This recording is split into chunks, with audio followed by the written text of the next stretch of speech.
Sale ചെയ്യുന്ന സമയത്ത് ഒരു 3-4 കെട്ടിടണം കേട്ടോ. അതും നൂല് ഇപ്പം ഞാൻ ഒറ്റ ഇതിലല്ലേ നൂല് എടുത്തിട്ടില്ലേ, അത് 2 ആക്കിയിട്ട് എടുത്തിട്ട് ഒരു 3-4 കെട്ട് ടൈറ്റ് ആക്കിയിട്ട് ഇടണം കേട്ടോ. എന്തായാലും ഇൻഡിപെൻഡൻസ് ഡേക്കുള്ള നിങ്ങൾക്ക് നല്ലൊരു ഓപ്പർച്യൂണിറ്റിയാണ്, അത് നഷ്ടപ്പെടുത്താതിരിക്കുക മാക്സിമം. ഇതാ നമുക്ക് ഇതിൽ തന്നെ ഒരു മോഡലും കൂടെ നോക്കാം. അപ്പോൾ ഇതിന് വേണ്ടിയിട്ട് ഇതേപോലുള്ള ഇതാ റിബൺസ് ഒരേ അളവിലെടുത്തിട്ടുണ്ട്. ഇത് ഇപ്പം നമ്മൾ ചെയ്ത അതേ മെത്തേഡ് തന്നെയാണ് വരുന്നത്. മെത്തേഡ് എന്ന് പറഞ്ഞാൽ അതേപോലെ തന്നെയാണ് ഏകദേശം വരുന്നത്. ഇതേപോലെ റിബൺസ് എടുത്തിട്ടുണ്ട്.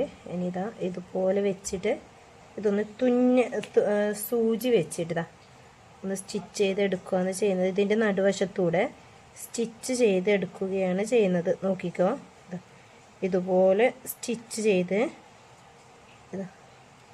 ഇനി അടുത്ത റിബൺ ഇതേപോലെ തന്നെ എടുക്കുന്നുണ്ട്. ഇതിൻ്റെ നടുവശത്ത് വെച്ചിട്ട് ഇതുപോലെ തന്നെ സ്റ്റിച്ച് ചെയ്യുന്നുണ്ട്. സ്റ്റിച്ച് ചെയ്യുന്നുണ്ട്. ഇനി അടുത്ത റിബണും ഇതേപോലെ തന്നെ വെക്കുന്നുണ്ട്. അതുപോലെ തന്നെ നമ്മൾ ഒന്നും ചെയ്യുന്നില്ല, ഈ സൂചി ഒന്നും ഇങ്ങനെ കയറ്റി ഇറക്കി സിമ്പിളാണ്. ഇതുപോലെ ചെയ്യുന്നുണ്ട്. ഇനി നമുക്കിത് 3 കൂടിയിട്ട് ടൈറ്റ് ചെയ്ത് കെട്ടാം. ഈ 3 റിബണും കൂടെ കൂടി ടൈറ്റ് ചെയ്തിട്ട് കെട്ടാം.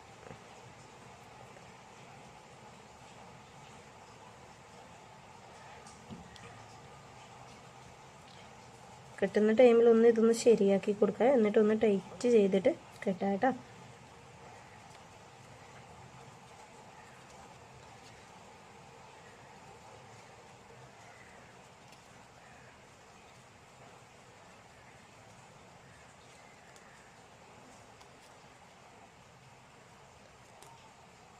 എന്നിട്ട് ടൈറ്റ് ചെയ്ത ശേഷം ഒന്ന് ചുറ്റിയതിന് ശേഷം ഒന്നും കൂടെ കെട്ടാം.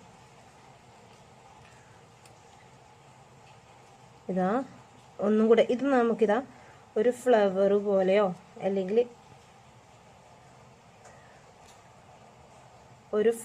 പോലെയോ അല്ലെങ്കിൽ നമുക്ക് എങ്ങനെ വേണമെങ്കിലും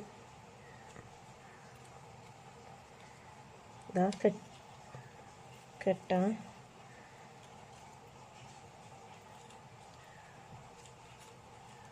ടൈറ്റ് ചെയ്ത് കെട്ടാം.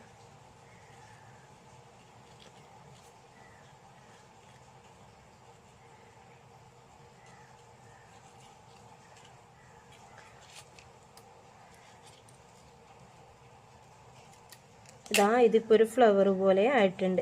ഇതും വേണമെങ്കിൽ നമുക്ക് നമ്മൾ നേരത്തെ എങ്ങനെയാണോ ഹെയർ ബോയിലേക്ക് ചെയ്തത് അതുപോലെ തന്നെ ചെയ്യാൻ പറ്റും കേട്ടോ. എന്നിട്ട് ഇതിൻ്റെ നടുവശത്ത് ഏറ്റവും നല്ലത് നിങ്ങൾക്ക് നടുവശത്ത് പിന്നെ ഇങ്ങനെ ഒട്ടിക്കുന്നത് ബ്ലൂ കളർ സ്റ്റോണോ കുഞ്ഞു ഫ്ലവറോ ഉണ്ടെങ്കിൽ അങ്ങനെ ഒട്ടിക്കുന്നതാണ് ഏറ്റവും നല്ലത് വരുന്നത്. പിന്നെ അതുപോലെ തന്നെ ഇങ്ങനെയുള്ള ഇതിപ്പോൾ ഇങ്ങനെ ഉള്ള ഹെയർ ബാൻഡിലേക്ക് എങ്ങനെ ചെയ്യാമെന്ന് കാണിച്ചു തരാം. മറ്റേ ഹെയർ ബാൻഡ് ഇല്ലെങ്കിൽ ഇങ്ങനെയുള്ള ഹെയർ ബാൻഡിലേക്ക് ചെയ്യുന്ന ടൈമിൽ ശ്രദ്ധിക്കാനുള്ളത് ഈ സൈഡ്. ഇനിയിപ്പം ഇത് നമ്മൾ നേരത്തെ എങ്ങനെയാണെന്നോ കെട്ടിയത് അതുപോലെ തന്നെയാണ് കെട്ടേണ്ടത്. അതുപോലെ ഈ സൈഡിലേക്ക് എന്തെങ്കിലും സ്റ്റോൺ ലൈസോ അല്ലെങ്കിൽ എന്തെങ്കിലും പേളുകളോ എന്തെങ്കിലും ഒട്ടിച്ചു കൊടുക്കുക. അത്ര മാത്രമേ ശ്രദ്ധിക്കാനുള്ളൂ കേട്ടോ.